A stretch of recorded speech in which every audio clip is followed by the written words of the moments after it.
I've driven the same route home from work for nearly 5 years. It's nothing special, a mix of small town streets, a stretch of highway, then about 20 minutes on an old country road before you hit my neighborhood. I could do it in my sleep. In fact, I think I have done it half asleep a few times after late shifts. It was early November and the days had started getting shorter. By the time I left work, the sky was already that deep, cold blue that means night's coming fast. I remember it being unusually quiet, no wind, no traffic noises, just that heavy, muffled kind of silence. I got onto the country road like I always do, past the same rusty gas station that's been closed since forever, the same billboard for some injury lawyer whose smile is way too wide. Everything normal. About 15 minutes in, I saw something strange. There's a crossroads where you can either keep going straight or turn left toward an even smaller town. Normally, the left road is just an old cracked path lined with overgrown grass. But this time the left turn had fresh black asphalt. Perfectly smooth.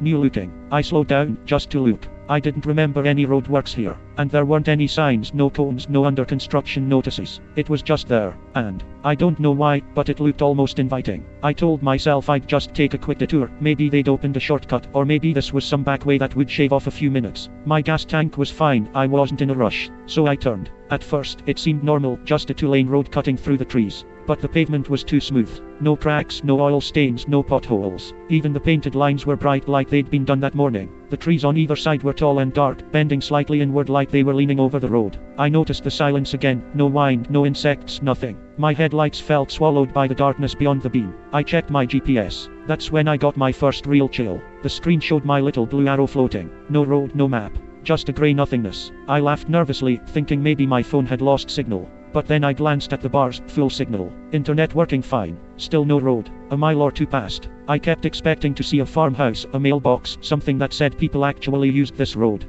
But it was just trees, and perfect black asphalt stretching ahead. Then I realized something else. I'd been driving for maybe 10 minutes, but I hadn't seen a single curve. The road was completely straight, disappearing into darkness. My speedometer said I was going 60, but it felt like I was barely moving. I tried to shake it off. New road, weird GPS, whatever. But my fingers were starting to tighten on the wheel. Then I saw it, a shape in the distance, dead center in my lane. At first, I thought it was an animal. But as I got closer it looked like a person. They were standing perfectly still, facing away from me. My first instinct was to slow down, but I didn't slam the brakes. Out here, on an empty road in the middle of nowhere, you don't want to stop unless you have to. The figure didn't move. Just stood there. I eased my foot off the gas and the headlights lit them up more clearly. It was a man, tall, thin, wearing what looked like a dirty brown coat that hung down almost to his knees. His hair was long, matted, tangled into greasy strands. But what made my stomach knot was his posture. He was standing with his arms stiff at his sides, head tilted slightly up like he was staring at something in the trees above him. I honked. Just a quick tap.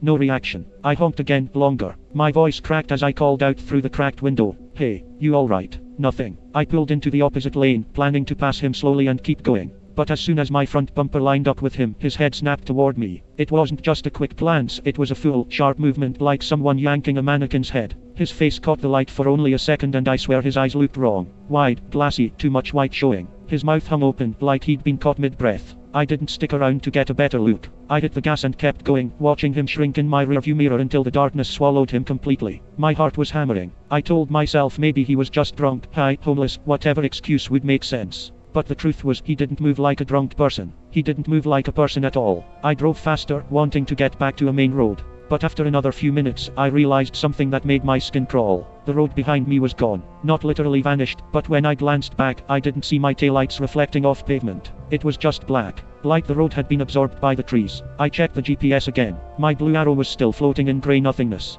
But now the little compass in the corner was spinning slowly, like it couldn't decide which way I was facing. That's when the road ahead started to change. The perfect asphalt faded into an older, rougher surface. Cracks spider-webbed across it, and weeds poked through. The yellow center line was broken in places. I slowed down again. The trees were closer now, pressing in on both sides until they almost touched my mirrors. The air in the car felt heavy, like I was driving underwater. And then, up ahead, I saw something else in the road. This time it wasn't a person. It was a car. An old, faded blue sedan, sitting sideways across both lanes, blocking the way forward. Its headlights were off, but the driver's door was open. I slowed to a crawl, maybe 5 miles an hour. The car looked abandoned, the paint was dull and flaking, the tires half deflated. It was the kind of vehicle you see rotting in someone's backyard, not sitting in the middle of a road. I leaned over and peered into the driver's seat through the open door. The interior was trashed, papers scattered everywhere, an empty coffee cup rolling back and forth on the floor with each movement of my car. But there was something else. The seat built on the driver's side was still buckled. Like someone had been wearing it, then just disappeared. I considered stopping to check it out, maybe the person needed help.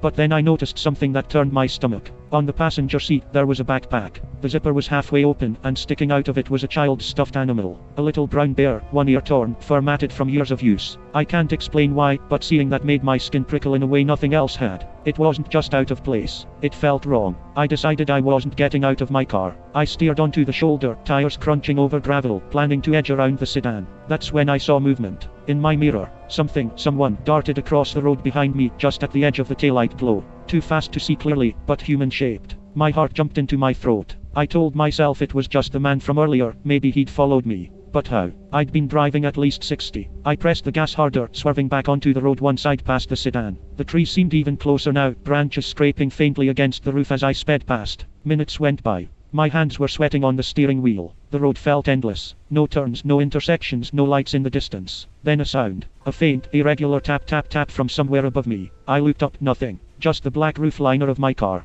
But the sound kept going, sometimes quick, sometimes slow, like something was shifting its weight. I gritted my teeth and pushed the car to 70. The tapping stopped. I exhaled, forcing myself to believe it was just a loose branch brushing against the roof earlier.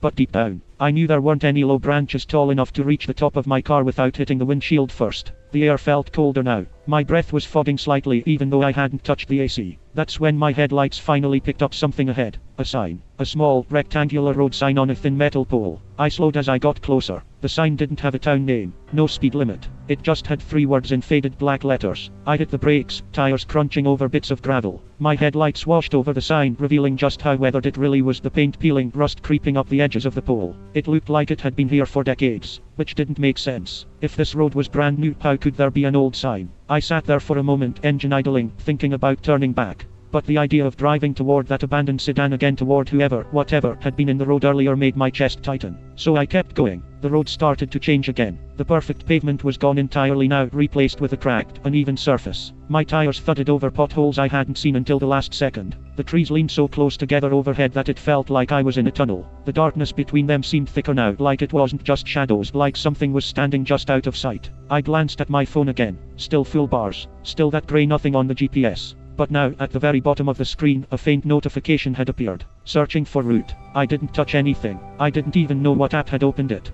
But the words stayed there, pulsing faintly, like it was trying to find a way out. That's when I noticed the smell. It was faint at first, earthy, damp, like wet soil. But it grew stronger, heavier, until it was almost metallic. My stomach turned. I rolled up the window, but the smell was inside the car now. 100 feet ahead, my headlights swept over something lying on the shoulder. A deer. Or what had been a deer. It was sprawled on its side, legs twisted at impossible angles. The body looked deflated somehow, like all the muscle had been scooped out from under the skin. The eyes were wide open, but there was nothing in them. I swerved around it, refusing to slow down. My hands were shaking now. That's when my radio, which had been off the whole drive, crackled to life. Static at first, then a faint, rhythmic sound. At first, I thought it was breathing. Slow, steady, too close to the microphone. Then a voice. It was a whisper, barely audible under the static. I had to lean closer just to make out a few words. "You shouldn't be here." I jerked back, fumbling for the power button, but the radio stayed on. The whisper turned into something else, a low, dragging sound, like cloth scraping over asphalt. And then, I saw light. Not from a car, from the trees.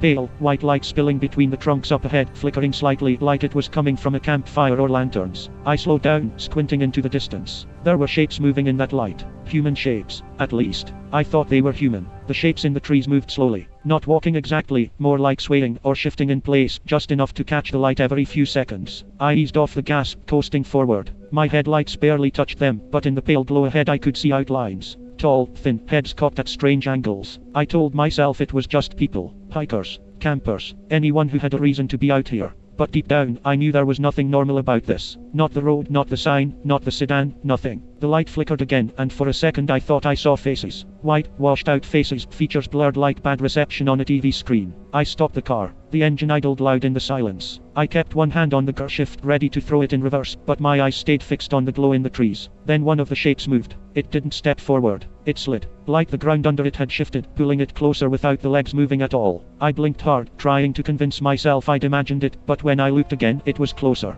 Close enough that I could see its arms. Long, hanging lower than they should. Fingers curled inward, stiff. I slammed the car into reverse and floored it. The tires squealed, the back end fishtailed, and I shot backward down the road. I didn't care about potholes or branches, I just wanted away. But something wasn't right. In the mirror, the road behind me wasn't the same road I'd driven down. It was narrower, twisting, lined with dead, leafless trees. The headlights showed gaps between them that looked like open mouths. I kept going until the steering wheel jerked hard in my hands. I thought I'd blown a tire, but no, it was the road. It was bending. A sharp left turn where there hadn't been one before. I gritted my teeth and followed it, and then another curve, sharper, the kind that forces you to slow or risk flipping the car. Somewhere between those turns, I realized I was no longer sure which way I was facing. My phone's compass was still spinning. My stomach felt like it was dropping even though the car was level. The smell was back, stronger, like copper and rot. My throat tightened. That's when I saw him, the man from earlier, standing in the middle of the road, just like before. Only this time, he was facing me. His head tilted slowly to one side, mouth stretching into something that wasn't quite a smile. I didn't stop. I aimed the car straight at him, and then he wasn't there. No thud, no impact, nothing. Just empty road. I pressed the gas harder, heart pounding, until the trees broke open into a wider space. Up ahead, I saw it, a light. Not the pale flicker from before, but warm, yellow, steady, like a port light. Civilization, a house, a way out. I could have cried with relief. I sped toward it, the asphalt giving way to gravel, crunching under the tires. The house came into view, small, old, wooden siding peeling. But the light above the porch burned bright, and in that moment it was the most beautiful thing I'd ever seen. I pulled into the dirt driveway, killed the engine, and just sat there for a second, breathing hard. Then, I saw movement in the window. A figure, standing in the dark interior, silhouetted by the porch light behind me. It was tall, thin, and moving. For a long moment neither of us moved. Then, slowly, it raised its arm and pointed behind me. I froze. My skin went cold. Turning felt like the last thing I should do, but my body betrayed me. I twisted in my seat to look out the rear window. The driveway was gone. So was the road. Behind me, there was nothing but black trees, packed so close together they looked like a solid wall. I whipped back toward the house, but now the porch light was out. The figure in the window was gone. My phone buzzed in my pocket, making me flinch. I pulled it out with shaking hands. One new notification. No app name, no number. Just a text. You found it. The screen flickered, and for half a second, the background changed, not my home screen, but a live image of my car. From above, I looked up. Something moved across the roof, heavy enough to make the suspension creak. The last thing I heard before the headlights cut out was the sound of nails, long, sharp nails, dragging slowly across the metal. And then silence.